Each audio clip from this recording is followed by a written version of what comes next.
We're going to look at three things today. On a macro outlook, is the bottom in?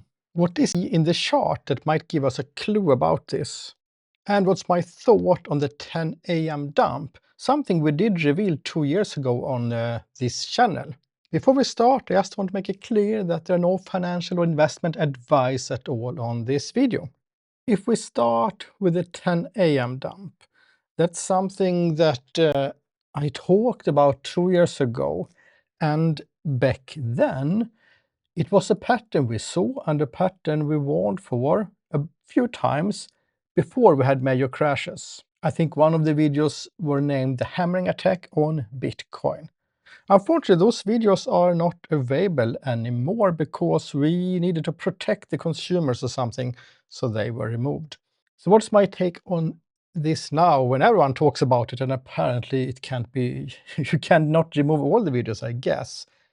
Well, I think the 10 AM dump was a thing. We could clearly see in the chart that someone was hammering on Bitcoin, and it has happened a number of times for some period of time, every time it has been around.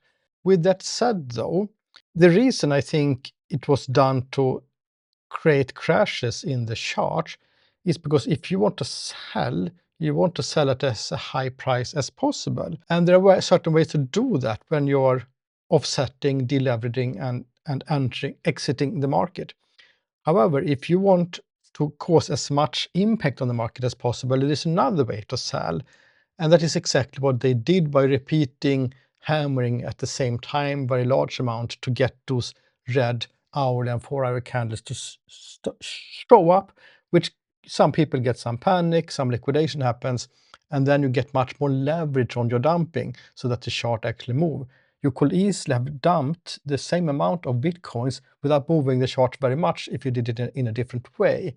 So I think the 10 AM thing has been real. It has been coming and going. I have no idea who's behind it, though. I never claimed that 2 years ago either. With that said, though, it's also claimed that perhaps this has been what has been suppressing Bitcoin for several years. This is why we're not at 400K. That, however, I do not believe. Simply because if you're dumping Bitcoin, you also need to buy them at some point in time. You can't have your own Bitcoin production that you dump on the market. So whenever they dump, they also buy back, and that pushes the price up pretty much as they pushed it down. So overall net effect should be quite neglectable. Also, we know from on-chain analytics that 7 to 10 million Bitcoin have been sold by retail. And that, of course, has really been why we had a bearish bull market and why we are where we are now. And some of those have been intentionally sold, like taking profit at highs. Much of it, though, has been panic selling at the dumps, and even more so, unwilling selling at the dumps, namely by using stop losses or high leverage, you get liquidated. Now, moving from that to where are we in the current contraction or correction, my apologies.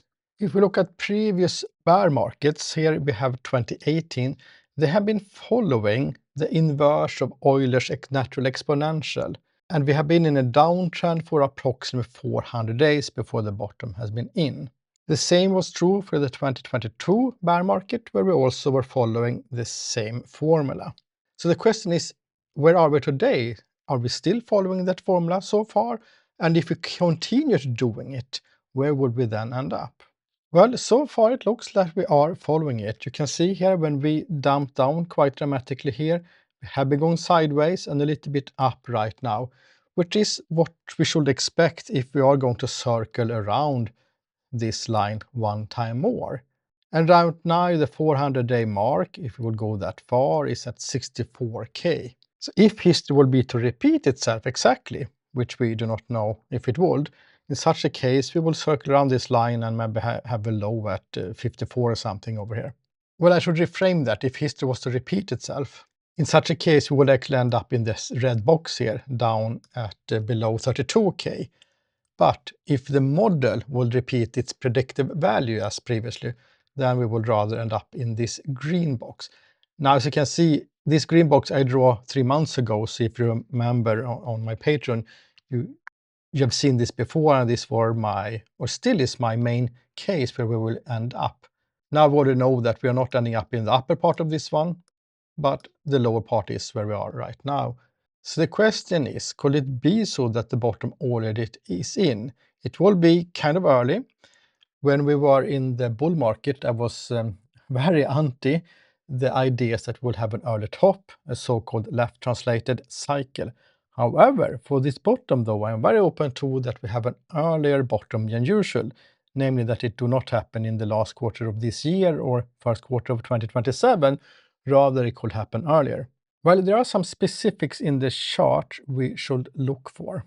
Namely, we have been trapped for a while between this support and this resistance, and now finally we are broken out of the resistance. What I would like to see here to give any kind of credit to the idea that this could have been the bottom already in February. That is number one, that we stay above this line for 32 hours. It's a general rule, empirically built rule, that when we break a support or resistance and stay above it 32 hours, the chances increases quite much that if we go down, we will bounce from it. We might not bounce exactly on the line, we might go down a little bit or bounce above it and then up. However, when we retest within 32 hours, and particularly if it's within 24 hours, the chances are much higher that we fall back into this support and resistance again. And for this to have any chance to be the bottom, I would see that we would need to then bounce somewhere in this area above 68,000, and the chances for that will be higher if we stay up here for 32 hours before we do the retest. That, however, doesn't guarantee the bottom is in, because if we go back and look at this chart, we often circle around it like this. So we could just be in an uptrend and then go down. The fact is, if history was going to repeat itself, you can see how we often go circling around this line here. So basically, we could just be in one of these places where we have a local bottom, we come up to it and fall down again. So there you have it, my view on the 10 a.m. dump. I think it has been real. We have seen it multiple times. Still don't know who was behind it. Could have been Jane Street, could have been someone else. I have no proof of anything there. Regardless, I do not think it has overall suppressed the price, because where would they have gotten the Bitcoin from to do so? They need to be bought somewhere, and that pushes the price up. And for the charts, the key level short term, which also could decide if the bottom really is in, I just showed you as well. So thank you very much for watching today, and don't forget to subscribe, comment those things, and hope to see you soon again.